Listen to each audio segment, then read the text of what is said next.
Welcome to the newest episode of Beatin' and Bangin'. I'm your host, Kyle Dalton. Today's episode is chock full of information from the weekend's races in Chicago, including media availabilities and Ty Gibbs offering an unpopular take about the future schedule, Denny Hamlin getting really upset on his first lap around the Windy City, an SVG win on Saturday that had a near miss during the victory celebration, and Sunday's race of right and left turns along the shores of Lake Michigan that produced a few upset drivers, a beef that is possibly bigger than we think, and unfortunately, a controversial ending that NASCAR needs to answer for. Plus, I have some thoughts on an issue that needs to be addressed, the overall television coverage for the weekend, and I have a special announcement at the end about something I teased a few weeks ago that I'm really excited to share with you guys. However, before I share the big news, let's go back to Saturday morning and drivers meeting with the media. Unsurprisingly, since there have been rumors that this could be the third and final year at Chicago, reporters wanted to get the thoughts of the drivers on racing in the nation's third largest city, possibly for a final time. Here's what Denny Hamlin had to say about it. I mean, I personally would like to see them do everything they can to keep it here. I'd like to see the city, rally behind this race. I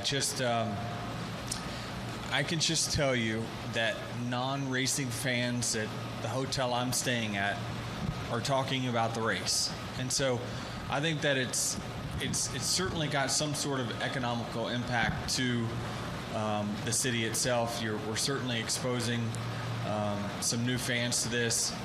I think it's very important. So I think you try everything you can to get this thing back here in Chicago, because I believe it is an important place for us. I still would like to see, Chicagoland is not a substitute for this race. I'd like to see us run both, but I don't know where you go next. Not really sure. Wild thought is what about a street oval? What about one that if all you need is just flat pavement to make a racetrack, then we run a flat Flash, right? It's at a flat track, and we kind of make it work. I'm not going to lie. I've thought it would be really cool to have a race in downtown Austin. Drop COTA and put it down there. There would be some picturesque views crossing the Congress Avenue Bridge and maybe racing along the shores of Town Lake. But Hamlin's idea makes Austin even more plausible because it would just be racing around city blocks. I'm okay with that too. Hamlin's teammate Ty Gibbs had an interesting take as well. I wish they would stay here and then maybe add another one. I would clip second Atlanta and add San Diego street course for sure. 100%. All in for that. Gibbs wanting to dump the second Atlanta race isn't a popular take based on Jeff Gluck's Good Race poll from last week, which showed that 90.5% thought it was a good race and it was the second highest rated race this year. Atlanta has typically put on an entertaining race since the reconfiguration. Think back to last year's 3-wide photo finish. It's a super speedway though, so I understand Gibbs' sentiment, especially considering his previous success making right turns. A short time later, it was Hamlin again back in the headlines, and it came on the first lap of practice when the number 11 car didn't make a single trip around the track before the engine failed. A few minutes later, the TNT cameras and microphones caught the conversation between an upset Hamlin and JGR competition director Chris Gabehart and the coach himself. What's he saying? Just saying something. I'm not saying this is us, the process or something. Just fucking everything up. Can't we get a cars in action? Hamlin would have to go to a backup car. A few hours later, the Xfinity Series cars took to the track, and it was the Shane Van Gisbergen show. Driving the JRM number 9 car, the Kiwi led 27 laps en route to winning for a third time in his many years in Chicago. And I wanted to highlight something that happened after the cool-down lap. Watch this. Including here in Chicago today, career win number 4 in his first of the campaign. I don't think it's even up for debate. Best burnout guy. Oh, my goodness. They're amazing. Did you see the camera go sideways? It was a close call. How close? It's really hard to tell even after watching the replay at least a dozen times. But one thing I do know is it was close enough to knock the camera operator off balance and for the camera to get knocked sideways. The one thing I also noticed was the camera operator is standing on the track side of the concrete wall that is the barrier between pit road and the track. Why? I can tell you after standing in that same spot 2 years ago, from the pit road side to the track side isn't going to gain that powerful camera any better angle. It only puts the camera person at an unnecessary risk. And to be clear, this isn't the first time it's happened. I've seen it happen before at other tracks, and I always wonder why. I guess something will finally change once one of them gets hit trying to capture the perfect shot that doesn't exist. One other note about the Xfinity Series race. SVG had to visit the infield care center after the race because he was overheated after his cool suit failed. More on this in a bit. Moving on to Sunday, and because of what happened later in the race, I have to play you something from the pre-race show and this conversation with Marty Snyder and Alex Bowman and Bubba Wallace. Remember, this is before the race. So Bubba, how does this work out? Do you take care of each other for a while and then race it out when you get to the top 10? Ask Alex what he did last year. He didn't take care of it. He wrecked the hell out of me to win the race. So a door slam, we're not even, so I hope he knows that. 50,000 versus a million, pennies. Yes, it seemed to be a joke, but was it really? When the race started, I thought about the conversation I had with Bob Pockris this past week, and him saying I really hope they get a chance to get a rain-free race in Chicago, knowing that according to the forecast, rain was on the way. Just 3 laps in, and incoming weather appeared to be considered even more of a factor, when the race was red flagged after Carson Hocevar clipped the wall and then slammed into the opposite wall, creating a massive logjam that collected multiple cars, including Brad Keselowski and Austin Dillon. The RCR driver didn't mince words on what he thought about the Spire Motorsports driver's actions. Made it to pit road. Still piling in. Carson Hocevar is the biggest dumbass in the entire sport. Everybody knows it, buddy. Wiped out into 10 and just wiped up half the field. When the race resumed, Michael McDowell took control with SVG on his heels. The pair pulled away from the pack at one point and led by more than 7 seconds. At the end of the first stage, Michael McDowell won it, but due to pit strategy calls, he was followed by Kyle Busch, Tyler Reddick, Chase Briscoe, and Ryan Preece. During the stage break, Kyle Larson came over his team radio and delivered some bad news. Probably rights more so than lefts. Cool suit doesn't work. Really hot. Whatever. Dang it. Sorry, man. That's unfortunate. I'm sure you've recycled or restarted it several times. I'm sure you've already done that. Worthless for me to say. Really? Another cool suit failure? I've got questions, and I'm committing to you guys right now that I'm going to reach out to the manufacturer of these cool suits and hopefully get some answers. Just seems like a disproportionate number of failures. I know Brad Keselowski experienced one at COTA, Ryan Blaney a few weeks ago at Pocono, and now 2 over the weekend. Unfortunately, it wasn't just equipment failures in Chicago.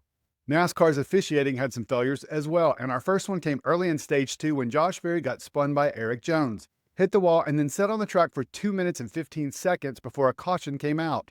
Yes, you heard that right, over 2 minutes. Several teams took advantage of the delayed yellow, including Tyler Reddick and Chase Briscoe. Take a look at what happened from the perspective of Ty Gibbs when his JGR teammate opted to pit.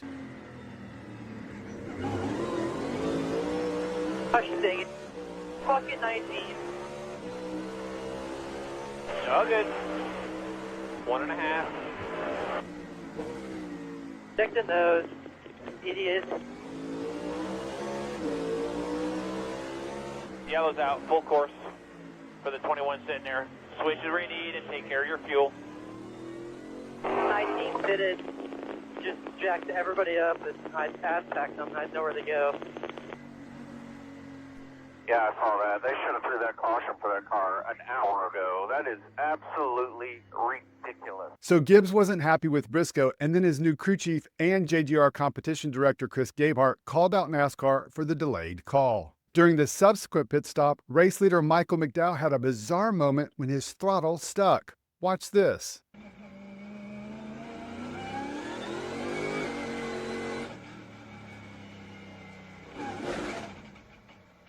Gotta come to you. The throttle's stuck. And just like that, the only leader of the day had to go to the pits and was never a factor again. Later in the stage, Kyle Busch fans saw their driver make an all-too-common mistake this season, spinning on his own. Although to be fair, he was on older tires. The The two-time champion didn't do himself any favors on the pit stop to get new tires when he passed through too many boxes and got penalized with a pass-through penalty. Due to drivers peeling off on strategy calls, Ryan Blaney won the second stage and was followed by Briscoe, Tyler Reddick, Alex Bowman, and Bubba Wallace. Those last two drivers were just getting warmed up. Initially in that third stage, it was a question of fuel strategy. Some teams weren't going to be able to make it because they were 3 laps short, while others were fine. It would all come down to if there were any cautions, and there were, including one of the most bizarre ones we've ever experienced. Take a listen to what Gabe Hart told Gibbs about the caution on lap 61. 15 to go here, 14 green on your tires. Had an ambulance, I got to move across the racetrack. That's the reason for the caution. Gibbs laughed uncomfortably because he was in disbelief of what he'd been told. But due to the situation of there being a hot track and basically a closed-off area of the city, they needed to stop the race so the ambulance could cross. Hopefully whoever was involved is okay. Following another caution for Austin Cindric stalling, SVG took the lead on what turned out to be the final restart with 10 laps to go and effectively sealed the race. The focus then shifted to the battle back in 6th and 7th between in-season challenge combatants Bubba Wallace and Alex Bowman. And what ensued was some serious beating and banging for more than a few corners. After what happened a year earlier, and more specifically what Wallace jokingly said during the pre-race show, it didn't surprise me. Right in the middle of the action, Bowman's spotter Kevin Hamlin shared what he thought about the number 23 pilot's driving. In line with you, trying to get in, you're good, he's there. Stay with it, we're not playing nice with this motherfucker. Stay with it, you got a whole group behind you. He didn't play nice. Bowman listened, and a short time later, Wallace went for a spin off the front bumper of the number 48 car. Unfortunately, we didn't see it on TV because the TNT cameras missed it. It was bad, and I'll have more to say about TNT's coverage in a few minutes. But that whole sequence between Bowman and Wallace, I don't look at that as anything but hard racing. Do I think Wallace was pissed off after what happened last year? Yes. Because remember how he joked earlier before the race?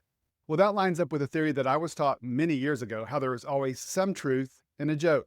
Translation, Wallace didn't care if he roughed up Bowman, and he knew that was his tournament opponent when he drove through the HMS car going into turn 12. In the end, he paid the price for it, and it cost him a good finish. And let's talk about that finish because it didn't come without some controversy. SVG was destined for victory. He led by more than 2 seconds going into the final laps, and that's when things took a controversial turn.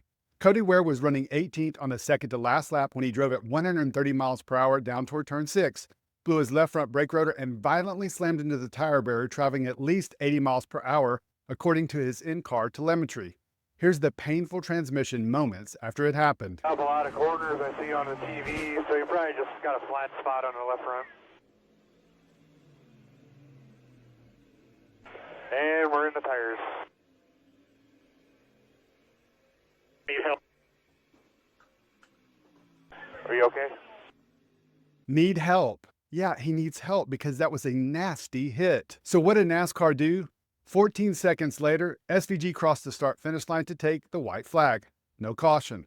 20 seconds more and NASCAR officials decided to put it out. What? How is that even possible? The earlier caution with Barry that took more than 2 minutes and what Chris Gabehart described as absolutely ridiculous is one thing. No one was in harm's way, but it was absolutely ridiculous. But watching the number 51's in-car camera and multiple angles of the massive impact and waiting even 10 seconds is absolutely insane. NASCAR waited 34 seconds while Ware pleaded for help. Now I know NASCAR preaches how safety is a priority. I believe them. We've seen it with this car. There have been some big impacts and drivers have thankfully walked away. But if there's one area that NASCAR needs to, no, must improve, it's consistency on cautions. And specifically in cases like this when a driver is in need of assistance. Put out the damn caution already. I don't know why they waited so long. I'm guessing we'll hear the reason on Tuesday. I can only guess that they didn't see it. But if that's the case, that begs the question, how could they miss this? I was watching online and flipped over to Ware's onboard camera by the time the caution was put out. How is there not a single person or at a minimum a monitored camera focused on this specific corner, which has been a trouble corner all 3 years of the event? Seriously, hire an intern whose sole job is to stare at the monitor of that corner and call out when there's an issue because there have been numerous incidents in the past. All I know is NASCAR needs to figure it out because what happened on Sunday is unacceptable and not a good look. You know what else wasn't a good look? TNT's coverage.